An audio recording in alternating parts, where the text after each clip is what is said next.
The Northern Pacific's last whistle pierced the autumn air as Eleanor Caldwell stood alone on the wooden platform of Promise Creek Station. Her trunk sat forlorn beside her, much like her heart. At 35, with streaks of silver already.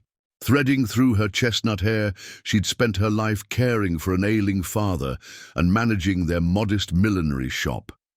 The telegram clutched in her trembling hand told the entire humiliating story in 12 brutal words. Situation changed. Stop bride too old, stop do not come, stop arrangement terminated. Before we jump back in, tell us where you're tuning in from, and if this story touches you, make sure you're subscribed. Because tomorrow, I've saved something extra special for you. The station agent, a weathered man named Willoughby, cast sympathetic, glances in her direction as he closed up the ticket office. She'd shown him the telegram when the man who was supposed to meet her, one Albert Chambers, cattle broker and her correspondent's courtship of 8 months, failed to appear. Willoughby had offered hollow platitudes about other trains, other opportunities, but they both knew the truth. In Promise Creek, Wyoming Territory, 1883, a woman of her age had few prospects and fewer options. Station closes in 10 minutes. Ma'am, Willoughby called, not unkindly. Last eastbound train's gone till Tuesday. Colson's boarding house is just up the street if you need accommodations. Eleanor nodded, unable to trust her voice. The accommodations would require money, which she'd exhausted on the one-way ticket west, and the trousseau that now seemed a cruel joke. Her life savings had purchased her journey to a new life, a fresh start, a husband. Instead, she found herself abandoned in a town whose name suddenly felt like bitter irony. As Willoughby turned the station lamps down, the shadow of a man appeared in the doorway. Tall, broad-shouldered, with the unmistakable bow-legged stance of someone who spent his life in a saddle. "Evening, Jack," Willoughby greeted him. "Supply train come in?" "Due tomorrow," the man replied, his voice deep and rough-edged like stone against stone. "Need to arrange delivery to the ranch." His gaze drifted to Eleanor, then away, then back. Again, with sharper interest. She straightened instinctively, aware of her travel-worn appearance, yet maintaining the dignity that had been her armor through life's disappointments. "Ma'am," he acknowledged with a slight tip of his battered hat. Willoughby glanced between them, then offered unexpectedly, "Jack, this is Miss Caldwell. Miss Caldwell, Jack Ryder. He runs the Broken Spur, about 12 miles west. Pleasure," Jack Ryder said, though his weathered face suggested sociable pleasantries weren't his custom. Eleanor nodded politely, but remained silent. The last thing she needed was another man's pity, or worse, crude propositions now that she was stranded. Willoughby hesitated, then added, "Miss Caldwell's had some unfortunate business. Supposed to meet Albert Chambers, but he's apparently changed his mind about their arrangement." Jack Ryder's expression darkened. Chambers, the cattle broker. Eleanor found her voice at last. "Yes. We had corresponded for some time and arranged to marry." The last word stuck in her throat like a bone. Called her too old in a telegram, Willoughby added indignantly, then flushed when Eleanor shot him a mortified glance. Ryder's jaw tightened visibly. "Chambers is 53, if he's a day." "Yes, well, apparently, I'm not the blushing bride he envisioned," Eleanor replied, surprising herself with the bitter edge in her voice. "If you'll excuse me, I need to arrange my affairs." "What affairs?" Willoughby asked bluntly. "Begging your pardon, ma'am, but you're stranded. No train out till Tuesday, and Colson charges $1 a night, meals extra." Eleanor stiffened. "I'm aware of my situation, thank you." Jack Ryder studied her with unexpected intensity, taking, in her proper attire, the quality trunk that represented her worldly possessions and the proud tilt of her chin despite circumstances that would have broken many. "I need a wife," he said abruptly, The statement hung in the air like a gunshot echo. Eleanor blinked, certain she'd misheard. "I beg your pardon." "A wife," Ryder repeated, his directness apparently habitual. "Got 3 young children. Their mother, my wife, died 2 winters back. Influenza." Willoughby was staring open-mouthed at the rancher, clearly as surprised as Eleanor by this unexpected declaration. "Mr. Ryder," Eleanor began carefully, "while I appreciate what I assume is an attempt at gallantry, it's not gallantry," he cut in. "It's necessity. My youngest can barely remember her mother. The ranch is struggling. I need someone who can run a household, tend the children, help with accounts." His eyes held hers steadily. "You need a roof, security. I'm offering a fair exchange." Eleanor's mind raced. Was this man proposing marriage, actual marriage, as casually as one might propose a business arrangement? Part of her wanted to be offended by his presumption, yet another part recognized the stark practicality of frontier life. Beyond that, there was something compelling about his forthright manner, devoid of false sentiment or manipulation. "You know nothing about me," she pointed out. "I know you came west prepared to marry a stranger," he countered. "I know you're educated enough to manage correspondence courtship. I know you're desperate enough to consider what I'm offering, but proud enough to be thinking of reasons to refuse." His assessment was unnervingly accurate. "And the children?" she asked, surprised to find herself engaging with this preposterous proposal. "Boys 7 and 5. Girl just turned 3. His expression softened fractionally at the mention of his daughter. "They need a mother. I need a wife. Not for—" He hesitated, a hint of color touching his weathered cheeks. "Not for wifely duties of that nature, unless later we both— but for partnership, running the ranch, making a home." Willoughby, apparently remembering himself, cleared, his throat uncomfortably.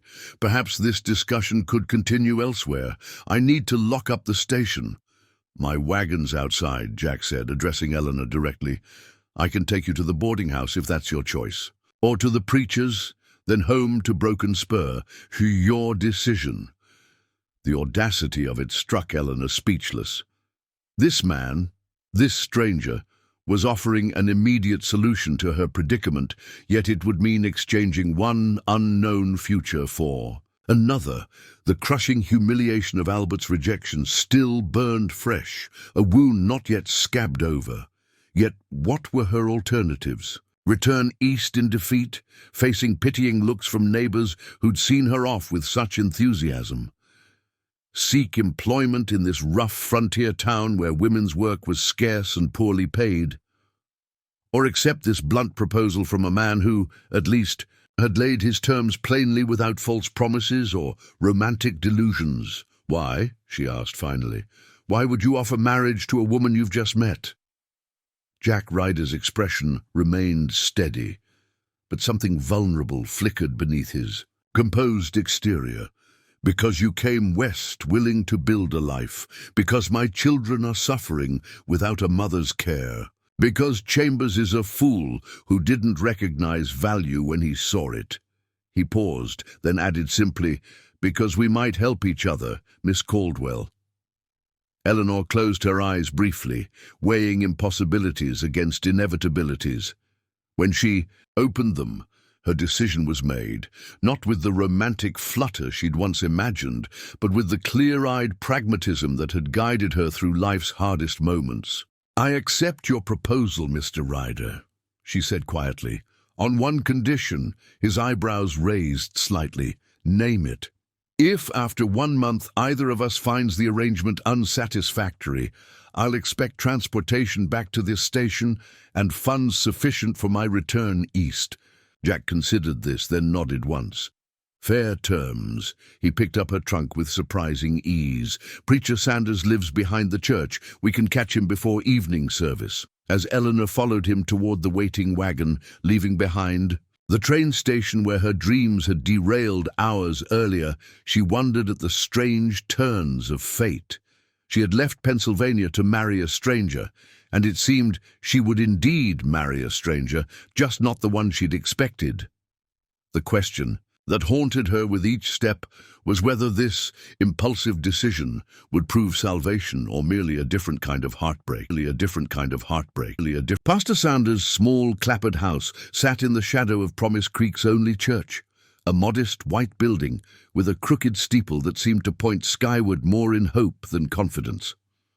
Eleanor felt a similar uncertainty as Jack Ryder helped her down from his wagon with calloused hands that were gentle despite their roughness. "You're sure about this?" Jack asked quietly, his first sign of hesitation since making his proposal at the station. Eleanor smoothed her travel-wrinkled skirt, buying time to consider the question. Was she sure? The rational part of her mind screamed warnings about the recklessness of marrying a stranger. Yet the practical side, the side that had managed household accounts while nursing her father through consumption, that had run a business alone in a man's world, recognized opportunity in disaster. "I'm sure about needing a new beginning," she replied honestly, "and you need help with your children and ranch. That's enough certainty for now." Something like respect flickered in Jack's eyes. He nodded once, then carried her trunk to the pastor's door and knocked with 3 firm raps. The man who answered was younger than Eleanor expected, perhaps 40, with kind eyes and premature silver at his temples. His expression shifted from welcome to confusion as he took in the mismatched pair on his doorstep. "Jack Ryder," he said, surprise evident. "Don't often see you in town except for supplies." "Need a wedding performed, Pastor Sanders," Jack stated plainly. The pastor's eyebrows rose toward his receding hairline. "A wedding? You and—" "Eleanor Caldwell," she supplied, extending her hand with the proper manners her mother had instilled decades ago. "Miss Caldwell arrived on the afternoon train," Jack explained, his words measured and sparse. "Came to marry Albert Chambers, who apparently changed his mind. She needs a situation. I need a mother for my children." Pastor Sanders looked between them, confusion gradually yielding to understanding. He'd been in Promise Creek long enough to recognize the practical necessities of frontier life, yet concern remained evident in his expression. "Perhaps you'd both come inside," he suggested. "My wife's just put on tea." Inside the modest home, Eldina found herself seated at a small kitchen table across from Mrs. Sanders, a plump, pleasant woman with flour dusting her apron. Jack remained standing, hat in hand, looking uncomfortably large in the domestic setting, like a stallion in a chicken coop. "So you've just met," Mrs. Sanders summarized after introductions were made, her tone carefully neutral. "Yes," Eleanor acknowledged. "Though in fairness, I'd also just met Mr. Chambers through correspondence before agreeing to marry him." Pastor Sanders cleared his throat. "Miss Caldwell, while I understand your difficult position, marriage is a sacred covenant before God, not a matter to be entered into hastily or for mere convenience." Eleanor met his gaze directly. "With respect, Pastor, I left Pennsylvania prepared to build a life with a man I knew only through letters. I'm 35 years old. I've managed a household and business. I understand commitment and responsibility." She paused, then added more softly, "And I recognize an honorable offer when I hear one." Jack spoke up unexpectedly. "Sarah's been gone 2 years," he said, addressing the pastor. "Broken spur needs a woman's touch. The children need mothering. Miss Caldwell needs security. It's a fair exchange." Mrs. Sanders frowned slightly. "Marriage should be more than a business arrangement, Jack." "Should be, maybe," he conceded. "But it can start as respect and grow to more. Sarah and I barely knew each other when her father arranged our match. 17 years we had. Good years." Tightness in his voice when mentioning his late wife touched something in Eleanor. This man had loved deeply and lost profoundly. He wasn't offering romance, perhaps couldn't offer it yet, but he was offering honesty and purpose. In a world that had just branded her too old, unwanted and useless, that offer held its own kind of dignity. "We've agreed to a trial period," Eleanor added. "1 month. If either finds the arrangement unsuitable, Mr. Ryder will return me to the station with funds for my journey east." Pastor Sanders exchanged a look with his wife, some unspoken communication passing between them. "Very well," he said finally. "I'll perform the ceremony before evening service, but first I'd like to speak with each of you privately." Mrs. Sanders whisked Eleanor to a small sitting room while the pastor remained with Jack in the kitchen. The moment the door closed, the older woman turned to Eleanor with motherly concern. "My dear, are you being coerced in any way? Do you feel you have no choice?" The question, asked with such genuine care, nearly cracked Eleanor's composure. When had anyone last worried about her welfare? Her father, perhaps before illness, had transformed him into her dependent rather than her protector. "I have choices," Eleanor replied carefully. "None particularly appealing. I could return east in humiliation to a town where I've sold my business. And home. I could seek employment here as a stranger with no references. Or I can accept Mr. Ryder's proposal, which at least offers purpose and the chance to help motherless children." Mrs. Sanders studied her thoughtfully. "Jack Ryder is a good man, rough-hewn and taciturn but decent to his core. He adored Sarah, worked himself to exhaustion, trying to save her when the influenza came, nearly broke him when she passed." Eleanor absorbed this, piecing together the scaffolding of the stranger she was about to wed. "And the children?" "Good children. Wild as spring colts since their mother died, but good-hearted. The little one, Lily, barely remembers Sarah. The boys, Thomas and James, they remember, but they're forgetting more each day. It troubles Jack something fierce." A weight settled in Eleanor's chest, the burden of stepping into another woman's life, becoming mother to children who had lost their own. Yet wasn't this precisely what she'd hoped for in agreeing to marry Albert Chambers? A family, purpose, connection. The path had changed, but the destination remained the same. "I'll do my best by them," she promised softly. Mrs. Sanders patted her hand. "That's all anyone can do, dear, and perhaps in time respect might grow to affection. Stranger things have happened in these territories." In the kitchen, Pastor Sanders was having a similar conversation with Jack. "You're certain about this, Ryder?" he pressed. "Taking a wife isn't like buying a horse." Jack's weathered face remained impassive. "I'm offering a decent arrangement to a decent woman who's been treated poorly. My children need mothering. Broken spur needs a woman's touch. Seems clear enough." And what of love? Companionship? Something vulnerable flickered across Jack's expression before being carefully shuttered away. "Sarah was the love of my life. Miss Caldwell deserves better than false promises I can't keep." Pastor Sanders sighed. "At least you're honest. But marriage is more than practical arrangements. It's a joining of lives." "I know what marriage is, Pastor," Jack replied quietly. 17 years taught me that. This isn't how I imagined finding a mother for my children, but sometimes life doesn't. Follow imagination. Sometimes you make the best choice available from limited options. When they rejoined the women in the sitting room, a decision had clearly been reached. Pastor Sanders took his worn Bible from the shelf, his expression solemn yet kind.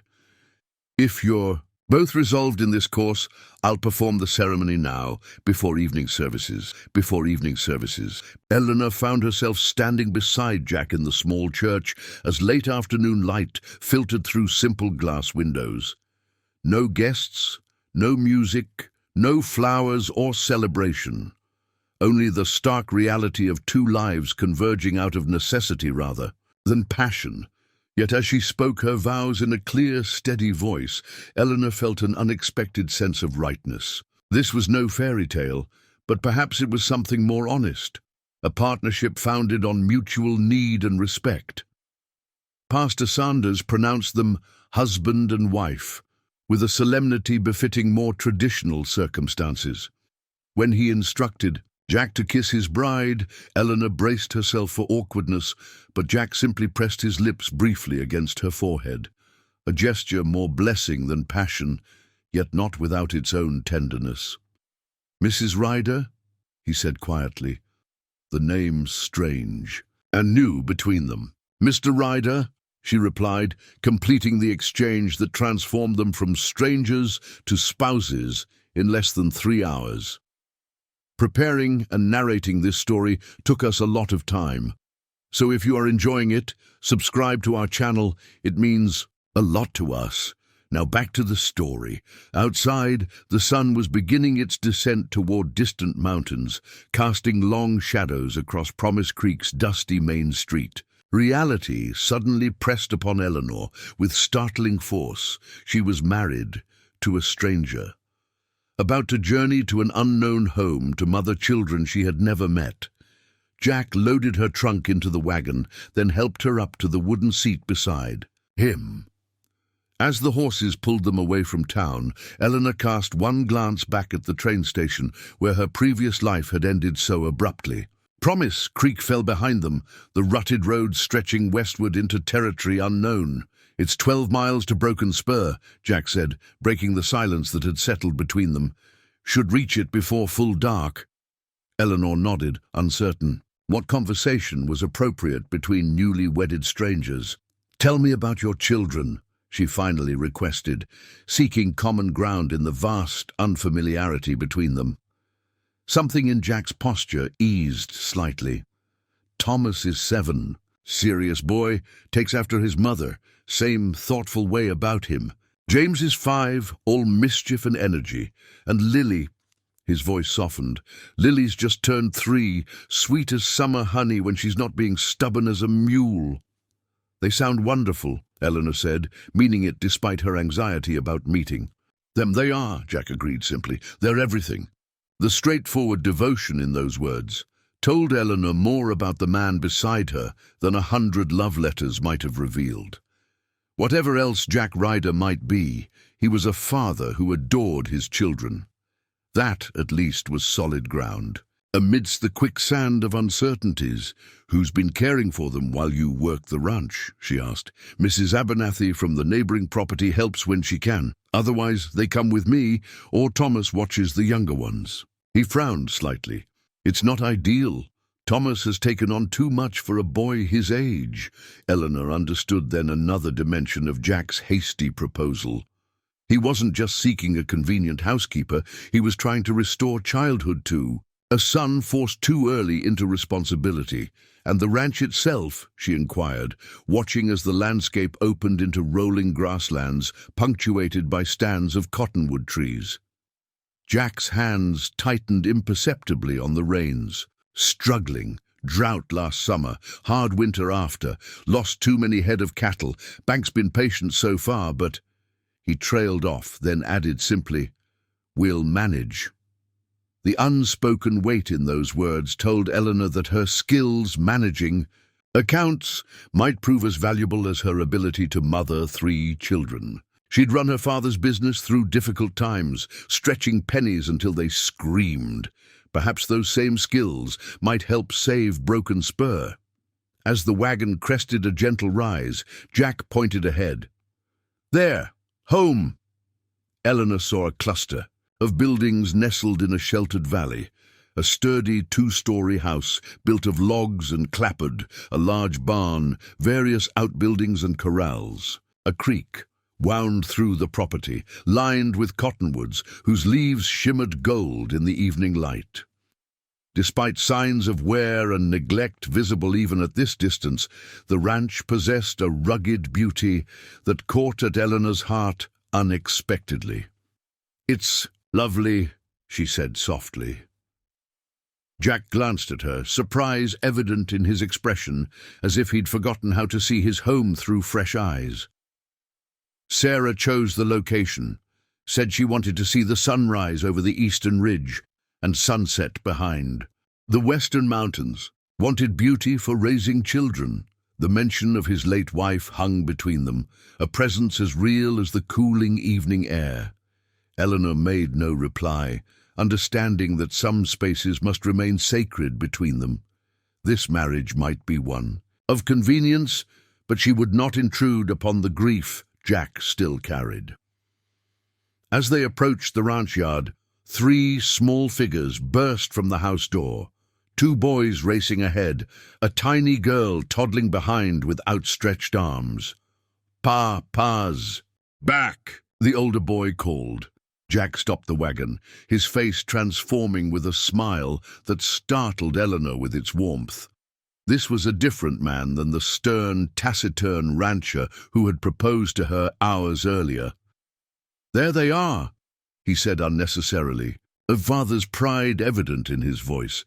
Then, with sudden awkwardness, he added, "I didn't tell them about you, about this." Eleanor's stomach knotted with renewed anxiety. Of course he hadn't had time to prepare his children for a new mother. This moment, their first meeting, would set the tone for everything that followed. "I understand," she said, gathering her courage as Jack helped her down from the wagon. "We'll manage." The children had slowed their approach, suddenly wary of the stranger beside their father. The oldest, Thomas, Eleanor presumed, regarded her with solemn, evaluating eyes, too mature for his 7 years. James half hid behind his brother, curious but cautious. Little Lily clung to Thomas's hand, thumb in her mouth, huge eyes taking. In Eleanor's city clothes and unfamiliar presence, Jack cleared his throat. "Children, this is Miss—" He stopped, corrected himself. "This is Mrs. Eleanor Ryder. She's your new mother. Your new mother." Silence descended like a winter frost. The children's expressions shifted from confusion to disbelief to something Eleanor couldn't quite name, perhaps a complicated tangle of hope and betrayal. Thomas's jaw tightened in a manner startlingly reminiscent of his father. James's eyes widened, darting between his father and this strange woman who had appeared without warning. Little Lily simply stared, thumb still anchored firmly in her mouth. "Mother died," Thomas finally said, his voice flat with the terrible certainty of childhood grief. Eleanor's heart constricted. She knelt slowly, bringing herself to eye level with the children, her skirts pooling in the dust of the ranch yard. "Yes, she did," Eleanor agreed softly, "and no one can ever replace her. I wouldn't try to." She paused, choosing her words with care. "But your father thought you might need someone to help care for you, and I needed somewhere to belong. So we decided to help each other." Thomas studied her with that disconcertingly adult gaze. "Did Pa buy you? Like he bought the new plow horse?" Jack made a choke sound behind her, but Eleanor maintained her composure. "No, Thomas. People can't be bought. Your father and I made an agreement because we each had something the other needed. What did Pa need?" James piped up, curiosity apparently overcoming his shyness. Eleanor glanced back at Jack, who stood awkwardly beside the wagon, clearly unprepared for this interrogation. "He needed someone to help with you children, to cook meals and keep the house and to help with the ranch," she explained, turning back to the boys. "What did you need?" Thomas pressed, still skeptical. Eleanor considered softening the truth, then decided these children deserved honesty. "I needed a home. I was supposed to marry another man who changed his mind at the last minute and left me stranded at the train station." James's eyes grew round. "That's not very nice." A smile tugged at Eleanor's lips despite herself. "No, it wasn't very nice at all." Lily, who'd been watching this exchange in silence, suddenly detached herself from Thomas and toddled forward. She stopped directly in front of Eleanor, studying her with solemn brown eyes. Then, with the unpredictable directness of the very young, she reached out and touched Eleanor's hair, where silver strands caught the evening light. "Pretty," she declared. The simple acceptance in that one word nearly undid Eleanor's careful composure. She blinked rapidly against unexpected tears as the little girl continued her inspection, small fingers now tracing the cameo brooch at Eleanor's collar. "Thank you, Lily," she managed, voice slightly unsteady. Jack cleared his throat again. "Mrs. Ryder will be staying with us now. She'll be taking care of the house and helping with the ranch." His tone carried an undercurrent of authority that brooked no argument, yet uncertainty lingered at its edges. Thomas, clearly appointed guardian of his siblings in their mother's absence, gave Eleanor one final evaluating look before addressing his father. "Mrs. Abernathy didn't come today. We ate cold beans for dinner." The statement contained volumes, information, accusation, and a child's practical prioritization of immediate needs over emotional complexities. Jack ran a hand through his hair, leaving it more disheveled than before. "I'll bring in Mrs. Ryder's. Oh, trunk. Thomas, show her to the house. James, check that there's water in the kitchen." As Jack unloaded her belongings, Eleanor followed the children toward the two-story structure she would now call home. Up close, the neglect was more evident. Peeling paint, loose porch boards, weeds encroaching on what had once been a kitchen garden. "A home in need of a woman's touch," Jack had said. That appeared to be an understatement. Inside, the situation was similarly telling. The main room served as both kitchen and living area, with a massive stone fireplace anchoring one wall. Dishes were stacked haphazardly beside a dry sink. A pot of beans sat on the cold stove. Clothing lay draped over chairs, apparently abandoned in mid-mending. Dust gathered in corners, and the wooden floor hadn't seen a proper scrubbing in months, perhaps longer.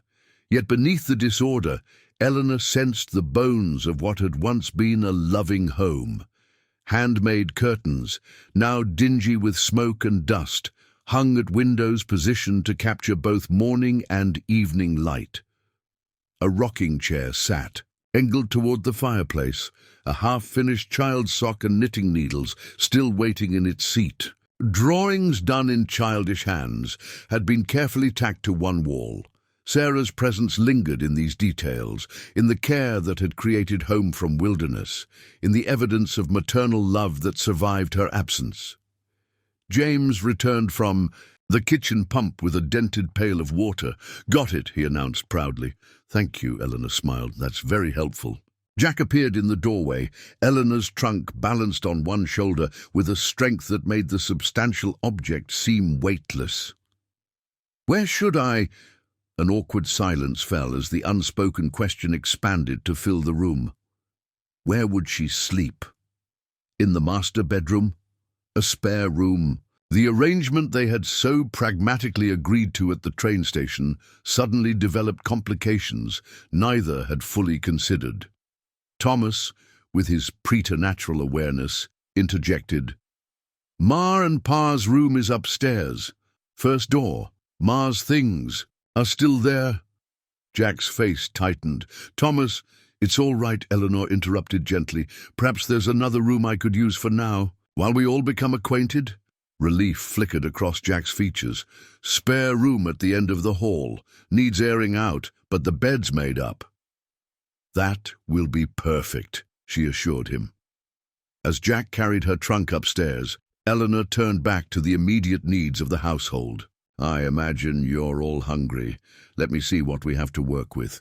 The pantry revealed sparse supplies: flour, lard, coffee, beans, some dried apples, and precious little else. Still, Eleanor had managed with less during hard times at the millinery. Within half an hour, she had a fire going in the stove, the beans reheating with added seasonings found in a dusty cupboard, and a batch of biscuits mixed and ready for baking. Lily had appointed herself Eleanor's shadow, following her movements with solemn fascination. James alternated between helping fetch things and watching suspiciously, as if Eleanor might perform some incomprehensible adult magic when he wasn't looking.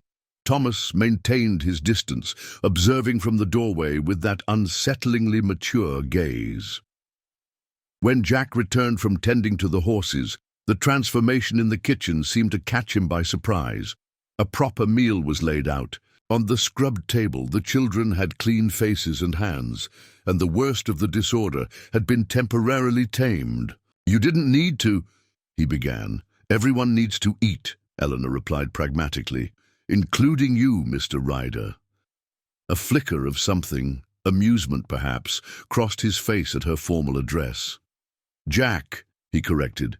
"Seems right, considering." Eleanor nodded, a faint blush touching her cheeks, despite her determination to approach this arrangement with practical detachment. "Jack, then." Dinner proceeded with the awkwardness one might expect from 5 people thrust together by circumstance, rather than choice. The children watched Eleanor surreptitiously, clearly comparing her table manners and behaviors to the mother they remembered. Jack ate with the focused efficiency of a man accustomed to viewing meals as necessary fuel rather than social occasions. "This is good," James announced suddenly around a mouthful of biscuit. "Better than Mrs. Abernathy's. Hers are like rocks." "James," Jack admonished, but Eleanor smiled. "Thank you. My mother taught me to bake when I was about your age. Our ma made gingerbread," Lily contributed unexpectedly. "With lasses." Eleanor noted how Jack's hand tightened around his fork at this mention of Sarah, how Thomas's expression closed like a shuttered window. Memories were dangerous territory in this household, wounds still tender beneath hastily formed scars. "Perhaps I could try making gingerbread sometime," she offered carefully, "if we have molasses." Lily nodded solemnly, apparently satisfied with this commitment.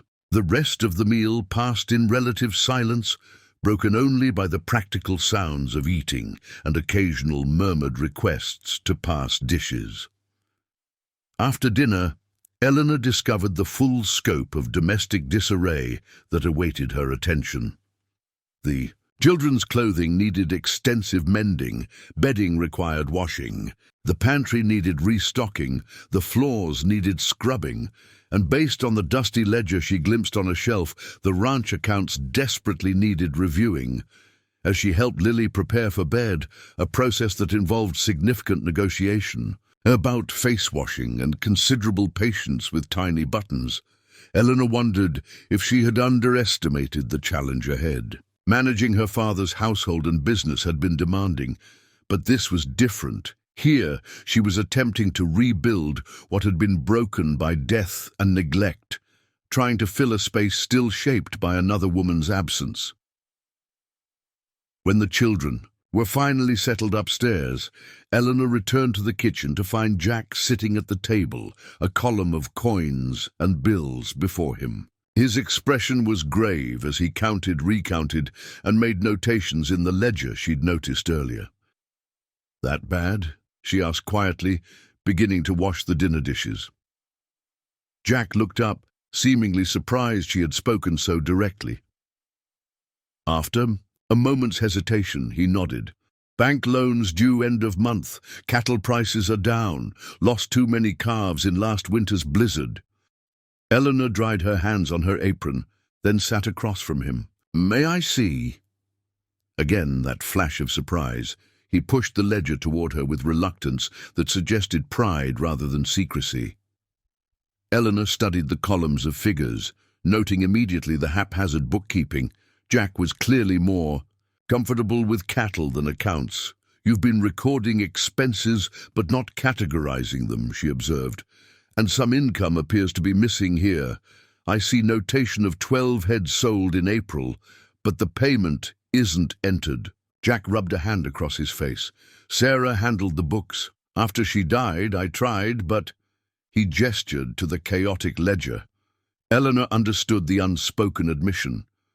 Just as the household had deteriorated without a woman's management, the business side of Broken Spur had suffered from Jack's limited experience with financial record-keeping. "I managed my father's millinery business for 15 years, she told him.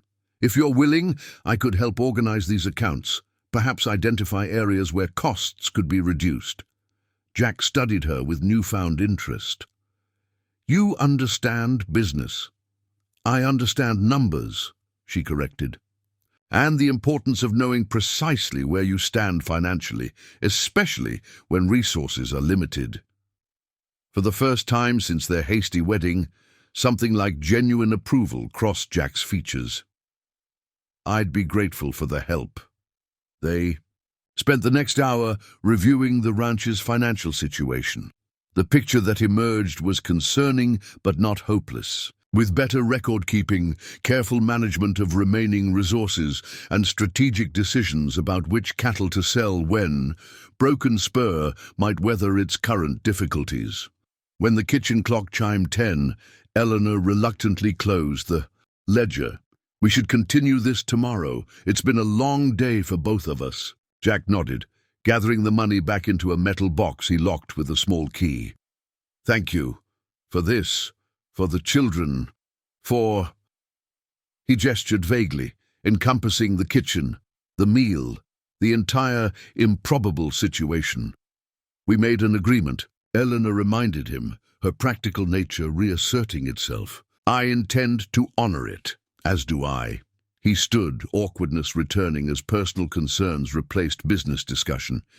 "Your room should be comfortable enough. If you need anything, I'll manage," she assured him.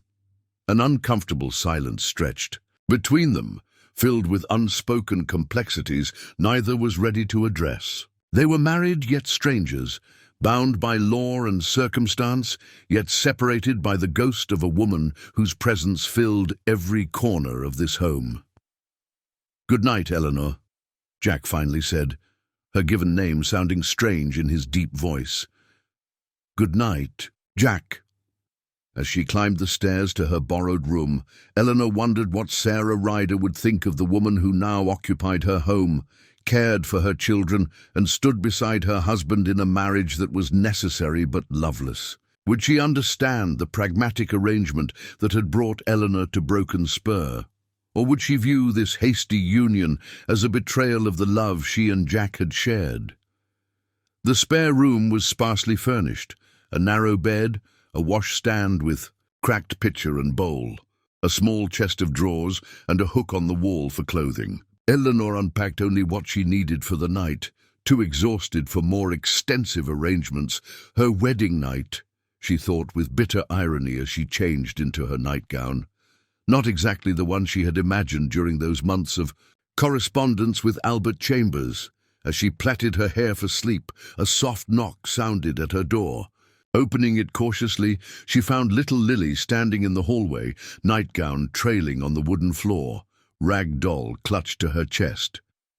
"Can't sleep," the child announced. "Bad dreams."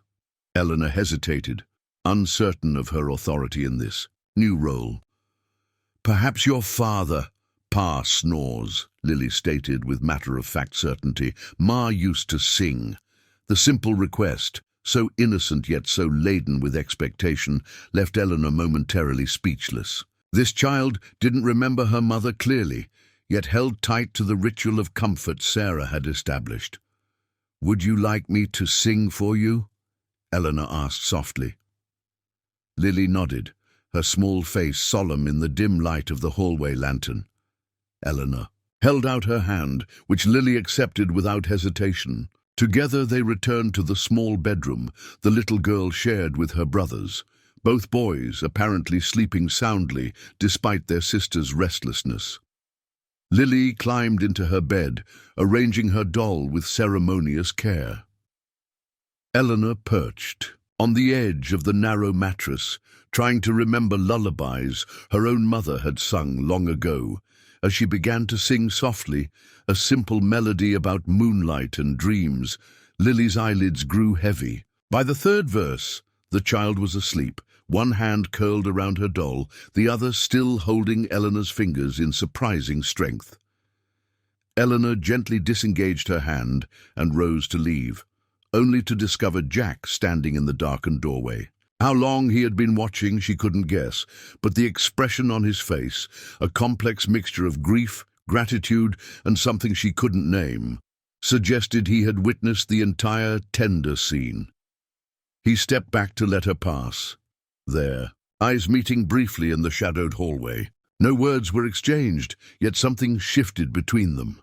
some small acknowledgement that perhaps their practical arrangement might, in time, yield more than either had dared to hope. Eleanor returned to her room, closing the door softly behind her. Outside, an owl called into the vastness of the Wyoming night. Inside this house of strangers, a woman who had expected to be one man's bride had instead become mother to another man's children, mistress of a struggling ranch, and wife in name only to a grief-shadowed widower. Yet, as she lay in the unfamiliar bed, Eleanor felt the first fragile stirring of something she had not expected to find at Broken Spur: possibility. Tomorrow would bring its own challenges: a household to organize, children to tend, accounts to manage. But tonight, in the simple acceptance of a child's hand in hers, Eleanor had glimpsed a future where she might truly belong. It was not the future she had planned, but perhaps, she thought as sleep finally claimed her, it might prove to be the one she needed all along. Eleanor woke to unfamiliar shadows and the distant sound of a rooster announcing dawn with enthusiastic determination. For one disorienting moment, she couldn't place herself in the narrow bed with its hand-stitched quilt. Then memory flooded back: the train station, Jack Ryder's unexpected proposal, the hasty wedding, 3 solemn children, and a ranch teetering on financial collapse. All this before she'd even unpacked her trunk. She rose quickly, years of running, her father's household and business having trained her to begin work with the sun. The washstand's cracked pitcher held cold water, but Eleanor had endured worse discomforts. After washing and dressing in one of her more practical gowns, she twisted her hair into a simple knot and prepared to face her first full day as Mrs. Jack Ryder. The house was silent as she descended the stairs, suggesting the children still slept. In the kitchen, however, she found Jack already fully dressed, stoking the cook-stove fire. "You're up early," he observed, straightening as she entered. "So are you." A ghost of a smile touched his mouth. "Ranch doesn't run itself." Eleanor appreciated his matter-of-fact approach. No awkward morning-after conversation, no references to their unusual circumstances. Just the practical reality of work to be done. "I'll make breakfast," she offered, surveying the kitchen in morning light. What had seemed merely untidy the previous evening now revealed itself as a domestic disaster requiring immediate attention. Sarah Ryder had clearly been an organized woman, but 2 years of male-only housekeeping had reduced the once orderly kitchen to chaos. "Coffee's on," Jack told her. "I need to check the north pasture. Thought I heard wolves last night." He hesitated, then added, "The children usually wake around 6. Thomas knows how to dress himself and James. Lily—" "I'll manage," Eleanor assured him, already rolling up her sleeves. He nodded, reaching for his hat. At the door, he paused. "Eleanor?" She looked up from the stove. "Thank you." The words seemed to cost him something in pride, but his eyes held genuine gratitude. After he'd gone, Eleanor attacked the kitchen with the strategic efficiency that had kept her father's business afloat during difficult times. By the time the first small footsteps sounded on the stairs, she had cleared enough counter space to work, assembled ingredients for a proper breakfast, and mentally catalogued the most urgent household tasks requiring attention. Lily appeared. First, tousle-haired and sleepy-eyed, clutching her rag doll. She regarded Eleanor with mild surprise, as if uncertain whether last night's new mother had been a dream.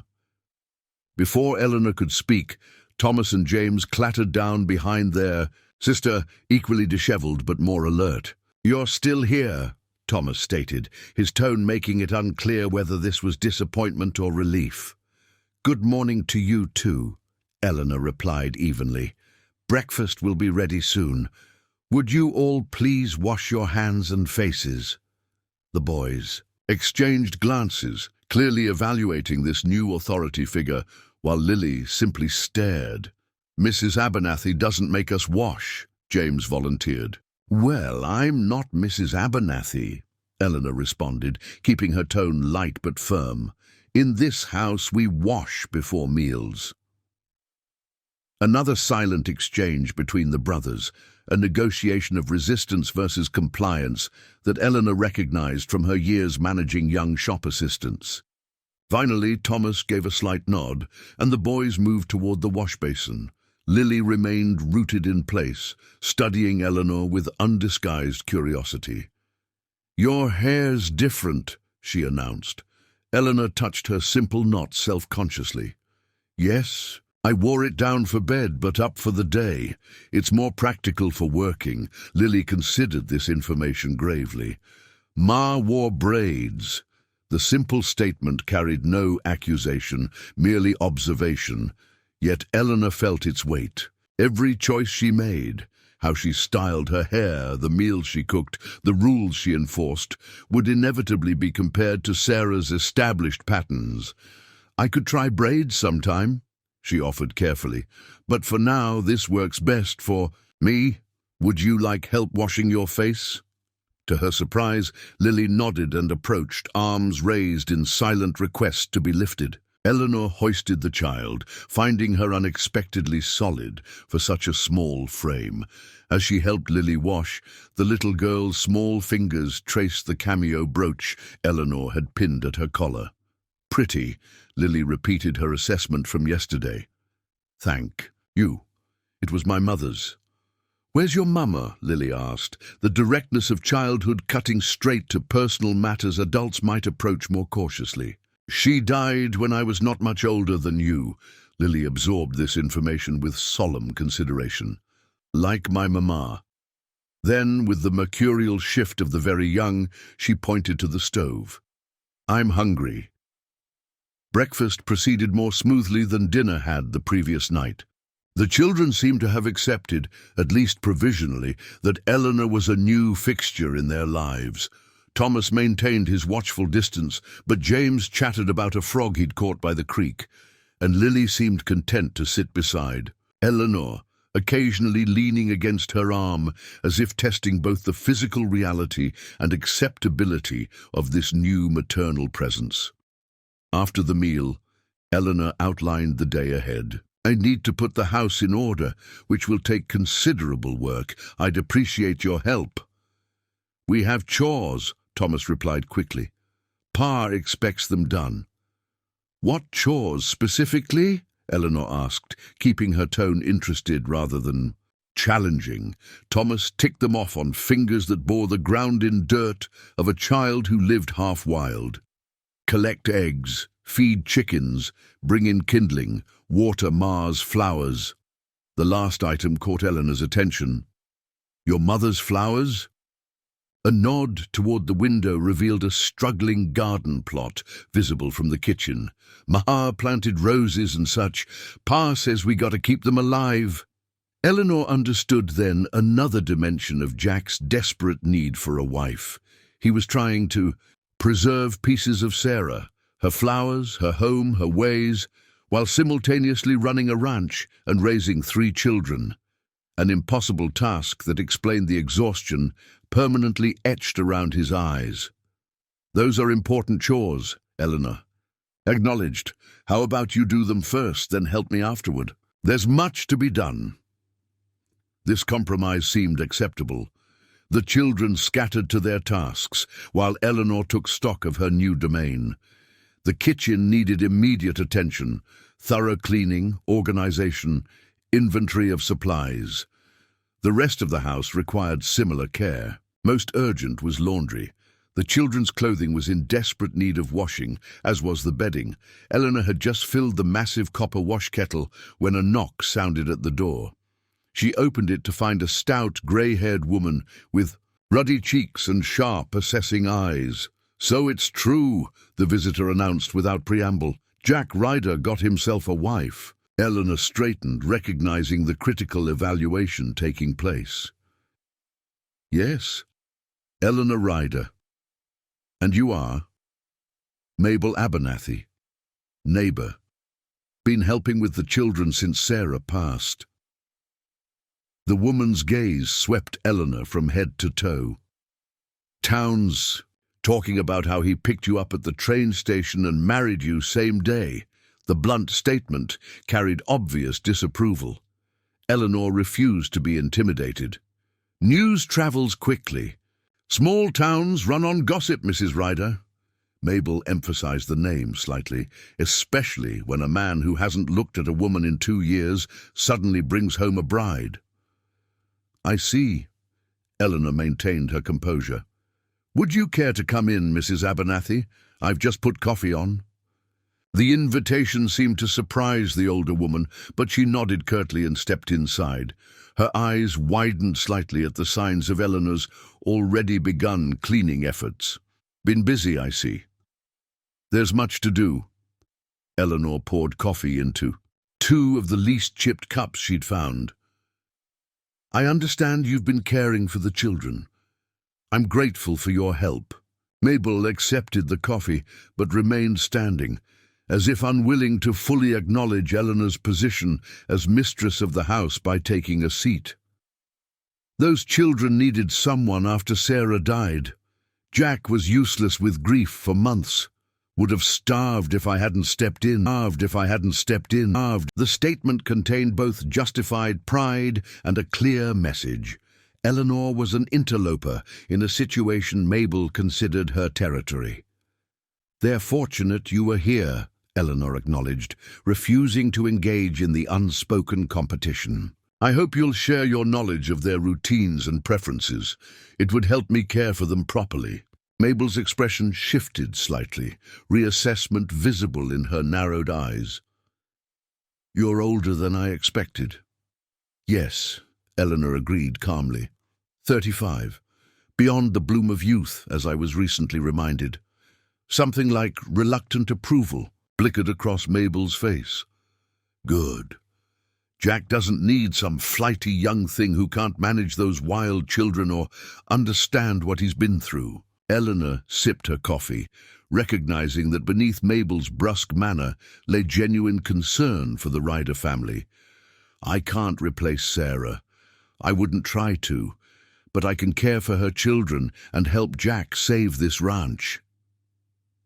Ranch is in trouble, Mabel confirmed, finally relenting enough to sit at the table. Bank's been patient because of Sarah, but that patience is running thin. I've reviewed the ledgers, Eleanor said. The situation is difficult but not hopeless with proper management. Mabel's eyebrows rose. You understand ranch accounts?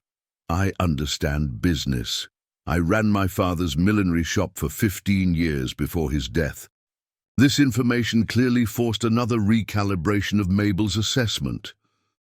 Not just a desperate spinster then. Eleanor might have taken offense at another time, but she recognized the comment as Mabel's roundabout way of offering approval. Not desperate, practical, as was Jack's proposal. He told you about the arrangement then. No false promises. We understand each other perfectly. Mabel nodded slowly. Sarah was my husband's niece. Loved her like a daughter. When she died, the older woman's voice roughened slightly. Those children are my blood. I want what's best for them. As do I, Eleanor assured her, which is why I hope we can be allies rather than adversaries. Mrs. Abernathy, for the first time, Mabel's stern expression relaxed into something approaching a smile. Call me Mabel, and I suppose we'll see about being allies. She glanced around the kitchen. You've made a good start here, but there's more to running Broken Spur than cleaning and cooking. I'm aware. Perhaps you could enlighten me about what I don't yet know. This invitation to share knowledge proved the right approach. Over the next hour, as Eleanor continued her kitchen organization, Mabel provided a comprehensive education on the Ryder household, the children's routines and preferences, Jack's schedule, the ranch's seasonal rhythms, and the complex web of neighboring relationships that constituted their isolated community. Thomas is too serious for his age, Mabel explained, helping Eleanor sort through a drawer of tangled utensils. Took on responsibility for his siblings after Sarah died. Boy needs to remember he's a child. And James. Wild as a March hare, but sweet-natured. Needs firm boundaries or he'll run completely wild. Got his mother's artistic bent, draws pictures. Of everything. Lily seems very observant, Eleanor noted. Mabel's expression softened. Barely remembers Sarah. Just impressions and what her brothers tell her. Been asking for a mother since she could talk properly. She fixed Eleanor with a pointed look. Don't make promises to that child you can't keep. The warning was unnecessary, but revealed Mabel's protective instincts. I don't make promises lightly to children or adults. Good. Mabel glanced out the window toward the distant pastures where Jack would be working. Jack's a good man. Best husband Sarah could have asked for. Nearly destroyed him when she died. I understand he still grieves deeply. Grief's one thing. What Jack's been doing is different, like he died alongside her, but his body doesn't know it yet. Mabel's blunt assessment carried the weight of long observation. Man needs to live again, for those children if nothing else. Eleanor absorbed this insight, understanding better the complex household she'd entered. Not just a family missing a mother, but a man half living, children raising themselves, and a ranch slowly collapsing under the weight of unresolved grief. Can help with the children and the ranch, she said carefully. Jack's heart is his own matter. Mabel studied her with shrewd eyes that missed nothing.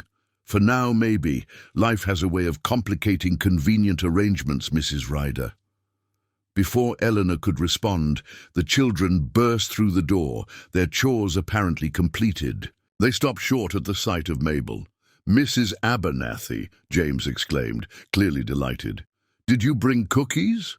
James, Eleanor admonished gently. That's not a proper greeting. To her surprise, Mabel chuckled. He's right, though.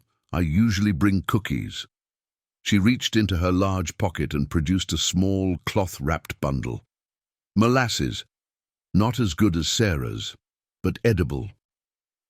The children accepted this offering with enthusiasm, though Thomas cast a questioning look between the two women, clearly trying to understand their relationship. Mrs. Abernathy has been kind enough to share information about your routines, Eleanor explained, so I can better care for you all. Are you still coming to help us? Lily asked Mabel, cookie crumbs dotting her chin. The question hung awkwardly in the air. Eleanor held her breath, recognizing its importance in establishing her new role. Mabel answered with surprising diplomacy. I'll always be your neighbor, little one, but Mrs. Ryder is your mother now, and she'll be caring for you day to day. Lily considered this, then looked to Eleanor. Do you know stories? Mrs. Abernathy tells. Good stories. I know many stories, Eleanor assured her. Perhaps we could share them at bedtime. This seemed to satisfy the child. The boys, watching this exchange carefully, appeared to accept the shift in household authority with cautious resignation. Mabel stood, brushing crumbs from her apron. I should get back. Henry will be wanting his dinner. She fixed Eleanor with a final evaluating look. I'll stop by in a few days, see how you're settling in. I'd appreciate that, Eleanor replied sincerely. At the door, Mabel paused. Sarah would have liked you, she said unexpectedly. Practical woman, no nonsense, like her that way. The simple statement, delivered without sentiment or flourish, struck Eleanor more powerfully than any emotional declaration might have. Coming from Mabel, it represented a provisional acceptance that felt like the first genuine welcome she'd received at Broken Spur. After Mabel departed, Eleanor turned to the children with renewed purpose. Now then, I need your help making this house livable again. Who's willing to assist me? James raised his hand with surprising enthusiasm. Can I help with the washing? Pa never lets me. Splashes too much, Thomas explained, but his rigid posture had relaxed slightly following Mabel's implicit endorsement of Eleanor. I think we can find appropriate tasks for everyone, Eleanor assured them, even Lily. The little girl beamed, cookie-sticky fingers clutching at Eleanor's skirt. I'm a good helper. For the first time since stepping off the train into abandonment and humiliation, Eleanor felt a fragile sense of rightness in her impulsive decision. These children needed her. This home needed her practical skills and organizational abilities. Even Mabel, initially suspicious, had recognized her potential value to the Ryder family. Only Jack remained an enigma, a grieving widower who had married her out of desperate necessity rather than choice. Whether he would ever see her as more than a convenient solution to his domestic problems remained uncertain. As Eleanor directed the children in their cleaning tasks, that uncertainty hovered at the edges of her awareness. But for now, she focused on the immediate needs before her, creating order from chaos, establishing routines, and beginning the long process of transforming a house of grief into a home. Once again. By mid-afternoon, the transformation of the Ryder household was well underway. The kitchen gleamed with hard-earned cleanliness. Laundry flapped on the line outside, and Eleanor had discovered, counted, and organized enough household supplies to begin planning proper meals for the coming week. The children had proven surprisingly helpful once engaged in age-appropriate tasks, particularly Thomas, whose initial suspicion had gradually yielded to grudging respect for Eleanor's efficient management. She was up to her elbows in bread dough, demonstrating the proper kneading technique to a fascinated Lily when Jack returned. He paused in the doorway, his expression unreadable as he surveyed the changed kitchen. "You've been busy," he observed. Eleanor brushed flour from her apron. "We all have. The children have been excellent helpers." Thomas straightened at this praise, while James bounded forward to show his father a stack of newly washed and folded dishcloths. "I did these, Pa. Mrs. Rye—" He stopped, confusion crossing his small face. "What do we call her?" The innocent question dropped into the room like a stone, creating ripples of sudden awkwardness. Jack looked to Eleanor, clearly deferring this delicate decision to her. "Whatever feels comfortable to you," she offered carefully. "Mrs. Ryder is perfectly acceptable, but you're our mother now," Lily stated with blunt certainty, her small hands still covered in flour. "Pa said so." Eleanor knelt to meet the child's eyes. "I am your father's wife, yes, but I understand you had a mother who loved you very much. I would never ask you to call me mother if that doesn't feel right to you." Thomas watched this exchange with intense focus. "We could call you Eleanor," he suggested, his tone making it clear this was a test of some kind. Jack cleared his throat, about to intervene, but Eleanor responded first. "That would be fine, Thomas, if it makes you more comfortable." She smiled gently at the boy. "We're all adjusting to this new arrangement." Something in Thomas's rigid posture eased slightly, a small victory that Eleanor recognized as significant. Names and titles mattered, particularly to children navigating the fragile reconstruction of family after loss. Jack nodded once, apparently satisfied with her handling of the situation. "Brought in a deer," he announced, changing the subject. "Hung it in the smokehouse. Should see us through a few weeks of meat." "Venison!" James exclaimed. "Can we have some tonight?" "It needs proper handling first," Jack explained. "Tomorrow, perhaps." Eleanor returned to her bread-making, but not before noticing Jack's gaze lingering on her flour-dusted hands and loose wisps of hair that had escaped her once neat knot. Something in his expression, not quite appreciation, but a kind of thoughtful reassessment, sent unexpected warmth through her despite her determination to maintain practical detachment. "Mabel Abernathy stopped by," she told him, turning back to her dough. Figured she would. Jack hung his hat on a peg by the door. "She approve of you?" The directness of the question made Eleanor smile despite herself. "Provisionally, I believe. She's protective of the children." "Known them since birth," Jack acknowledged. "Been a godsend since Sarah." He trailed off, the familiar shadow crossing his features at his wife's name. Eleanor deliberately kept her tone light. She provided valuable information about household routines. I appreciate her help. Jack nodded, apparently relieved there had been no territory dispute between the women. Need to clean up before dinner, he said, heading toward the stairs. The afternoon passed in continued domestic activity. Eleanor finished her bread-making, prepared a hearty stew from preserved ingredients, and began assessing the mending that had accumulated in drifts throughout the house. The sheer volume of torn shirts, split seams, and missing buttons would require weeks of evening work to address.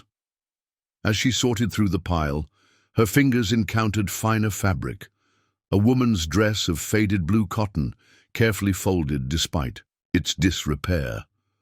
Eleanor knew immediately it must have belonged to Sarah. She set it aside with gentle reverence, understanding it would require special consideration and perhaps consultation with Jack before any action was taken. Dinner was a more relaxed affair than their awkward meal the previous night. The children, exhausted from their day of unaccustomed productivity, chattered about their activities and accomplishments. Even Thomas volunteered information about the garden and how he'd been tending his mother's roses. "They're not doing so well," he admitted, pushing beans around his plate. "I water them, but they keep getting yellow leaves." "Perhaps we could look at them together tomorrow," Eleanor suggested. "I helped my mother with her garden when I was a girl." Thomas considered this offer, then nodded with cautious acceptance. "Ma loved those roses, said they reminded her of home." "Where was home for your mother?" Eleanor asked, realizing how little she knew about the woman whose life she had stepped into. "Kentucky," Jack answered unexpectedly. "Blue grass country. Her father raised horses before the war changed everything." It was the most Jack had voluntarily shared about Sarah, and Eleanor acknowledged the significance of this small confidence. The roses must have been a comfort to her, so far from home. Jack's expression softened with memory. Used to cut them and bring them inside. Said a house needs beauty to balance hardship. He caught himself, as if suddenly aware he'd revealed too much, and returned his attention to his meal. After dinner, while the children helped clear the table, a new routine Eleanor had established, Jack beckoned her outside. The spring evening had turned cool, stars emerging in a sky still tinged with sunset's afterglow. They stood on the porch in silence for a moment, the vast Wyoming landscape spread before them like an artist's canvas. "Wanted to thank you," Jack finally said, his deep voice quieter than usual. "For today. For taking on—" He gestured vaguely toward the house. "It's what I agreed to," Eleanor reminded him, keeping her tone practical though touched by his appreciation. Still. He shifted, clearly uncomfortable with expressing gratitude, yet determined to do so. "The children seem better already. Less wild. They're good children," she replied honestly. "They've simply lacked structure and guidance." Jack nodded, then reached into his pocket and withdrew a small leather pouch. "Your wages as agreed. First month in advance. First month in advance." Eleanor stared at the pouch, something inside her rebelling against this transactional moment. Though their marriage was indeed an arrangement of convenience, the cold reality of payment made her feel unexpectedly hollow. "It's not necessary to pay me immediately," she said quietly. "I trust you'll honor our agreement." Jack's eyes met hers, a flicker of something, perhaps surprise, perhaps respect, visible in their depths. "Never been one to leave debts unpaid." "It's not a debt between us," Eleanor found herself saying. "It's a partnership, as you described at the station. Partners don't pay each other wages." He considered this revision to their understanding, his expression thoughtful. "What do you propose instead?" Eleanor hadn't planned this negotiation, but responded with instinctive certainty. "Open a household account. I'll manage it for provisions, necessary repairs, children's needs. Keep your personal funds separate for now, but allow me to run the domestic side of Broken Spur properly." Jack studied her with new interest. You want responsibility, not just payment. I want to help this ranch succeed, she corrected gently. Payment suggests I'm an employee. I'm your wife, whatever the circumstances of our marriage. Something shifted in Jack's expression, a subtle relaxing of the rigid control he maintained over his emotions. Sarah managed the household accounts, he said after a moment, had a good head for numbers. As do I, Eleanor reminded him. I ran a business for years, he nodded slowly. All right, partnership then. He returned the pouch to his pocket. I'll set up an account tomorrow. This small victory, this acknowledgement of her position as more than hired help, warmed Eleanor unexpectedly. They stood in companionable silence, watching the light fade from the western mountains. May I ask about Sarah? Eleanor ventured, carefully. Not to intrude upon your grief, but to better understand this household. Jack's body tensed slightly, but he didn't refuse outright. What do you want to know? How long were you married? 10 years. His voice carried the weight of memory. Married young. She was 18. I was 22. Her father arranged it. When he sold me my first cattle. An arranged marriage. Eleanor hadn't expected this parallel to their own situation. Jack's mouth curved slightly. Not like ours. Her father wanted security for her after he lost everything in the war. I wanted to start my own ranch instead of working other men's land. He paused, lost momentarily in recollection. Never expected to love her like I did. The simple confession, offered without sentiment or flourish, struck Eleanor powerfully. This taciturn man had loved deeply, perhaps still did. The knowledge created a strange ache in her chest, not jealousy precisely, but awareness of what their pragmatic union lacked. She sounds remarkable, Eleanor said softly. She was. Jack straightened, his moment of openness clearly finished. We should go. Children need their bedtime routine. Inside, Eleanor supervised washing and nightclothes, then fulfilled her promise to Lily by telling a story as the children settled into their beds. Jack listened from the doorway, his expression unreadable in the lamplight as Eleanor spun a tale about a brave princess who saved her kingdom through cleverness rather than magic. When the children were asleep, Eleanor descended to the kitchen to complete her day's work. She found Jack at the table, Sarah's blue dress spread before him, his rough fingers tracing its torn seam with unexpected tenderness. I found it while sorting mending, Eleanor explained softly, hesitating at the bottom of the stairs. I wasn't sure what you'd want done with it. Jack didn't look up. Meant to pack away her things months ago. Never found the courage. Eleanor understood the admission cost him. There's no proper timeline for grief, Jack. Been 2 years, he said, his voice rough-edged with emotion he clearly rarely expressed. Children need me whole, not broken. Ranch needs attention I haven't been giving. He finally raised his eyes to Eleanor's. That's why you're here. The brutal honesty of his statement might have wounded another woman, but Eleanor appreciated its clarity. Yes, and I'm glad to be needed. Jack carefully folded the dress. Her things are still in the main bedroom. Haven't changed anything. He hesitated, then added, Would it be right to ask you to help sort them? Don't think I can do it alone, but the children shouldn't have to. The request revealed more trust than Jack likely realized. Of course, Eleanor agreed gently. Whenever. You're ready. He nodded once, a decision apparently made. Tomorrow, then. Children will be at school. Been putting it off too long. This plan established, an awkward silence fell between them. They were husband and wife legally, yet still virtual strangers, navigating the delicate balance between necessary intimacy and respectful distance. I should finish the kitchen, Eleanor said finally.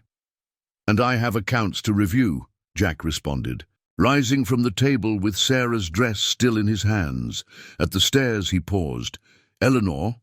She looked up from the dishes she'd begun to arrange. Thank you. For today. For the children. His voice held rough sincerity. For understanding. About Sarah. Before she could respond, he disappeared up the stairs, leaving Eleanor with a curious mixture of emotions she couldn't immediately identify. She was exhausted from the day's labor, yet oddly content with the progress made. The children had begun to accept her, if cautiously. Jack had shown her glimpses of the man beneath his stoic exterior. Even Mabel Abernathy had offered provisional approval.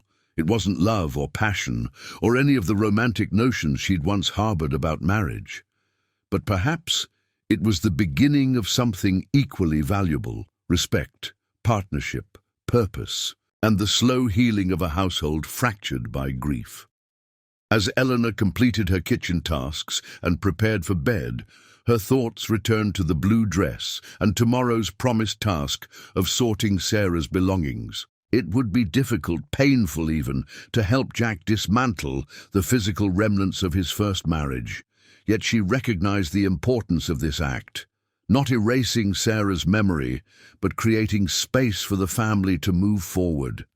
In her small room at the end of the hall, Eleanor allowed herself a moment of honesty as she brushed out her hair before the cracked mirror. She had married Jack Ryder expecting a business arrangement, a practical exchange of services for security. She had not expected to care so quickly about his grief, his children's well-being, or the ranch's survival. Yet here she was, already emotionally invested after a single day. The realization was both comforting and troubling. Caring meant vulnerability. Vulnerability meant potential pain. And Eleanor had experienced enough rejection recently to make her wary of risking her heart again. Practicality, she reminded her reflection firmly. This is about practicality, not feelings. But as she extinguished her lamp and settled into bed, Eleanor wondered whether such neat compartmentalization was possible in the intimate proximity of family life. Jack might view their marriage as purely functional, but the children's needs, the daily sharing of meals and work and living space, these created connections that transcended contractual arrangements. Through her window, Wyoming stars blazed with